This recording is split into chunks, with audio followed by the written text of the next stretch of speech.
Today I'm going to be talking about the breakdown of hemodialysis.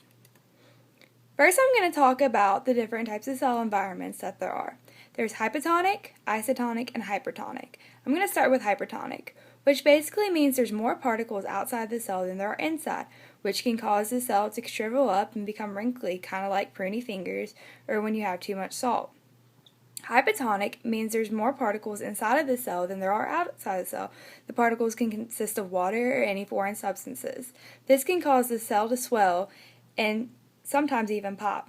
Isotonic, however, is an ideal environment for a cell to live in. It's basically when the particles inside the cell and outside the cell are even.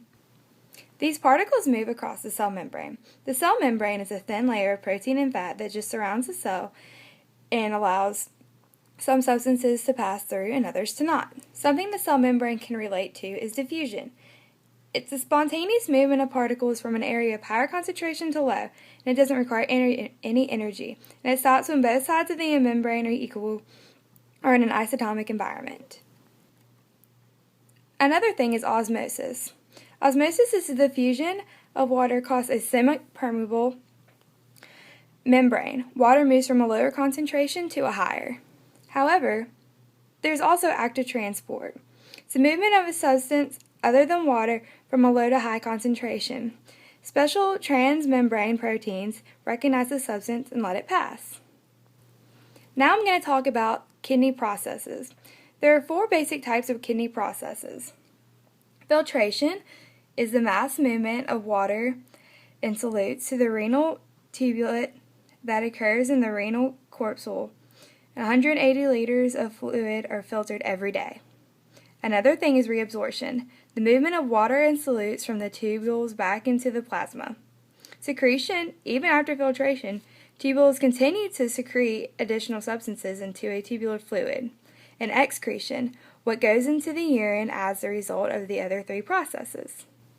Now, there's a couple of different ways to tell whether or not your kidneys are functioning properly. There's a kidney function analysis. Basically, when you have kidney failure, whenever you urinate, little or no urine comes out. There's swelling, especially in your legs, feet, and you have a loss of appetite. Nausea and vomiting are also involved. Pain in the back, just below the rib cage, can also happen. However, some people don't have any symptoms. Tests are done to confirm. When your kidneys completely fail, your body fills with water and extra waste products. You'll feel tired and weak, and you'll need to go see a doctor so you can undergo dialysis immediately. The most common kind of dialysis is hemodialysis, and it's when your blood filters through a dialyzer. It's basically an artificial kidney. Blood never actually goes through the dialysis machine. The machine is like a computer and a pump. The machine keeps up with the blood flow, blood pressure, how much waste is removed, and other vital information. The dialyzer is called an artificial kidney because it actually filters the blood. That's a dialyzer. This is basically the main function of it. As you can see, your removed blood comes through here. It goes through your artificial pressure monitor, goes up through the dialyzer, back through an air pump, and your clean blood goes back in yourself.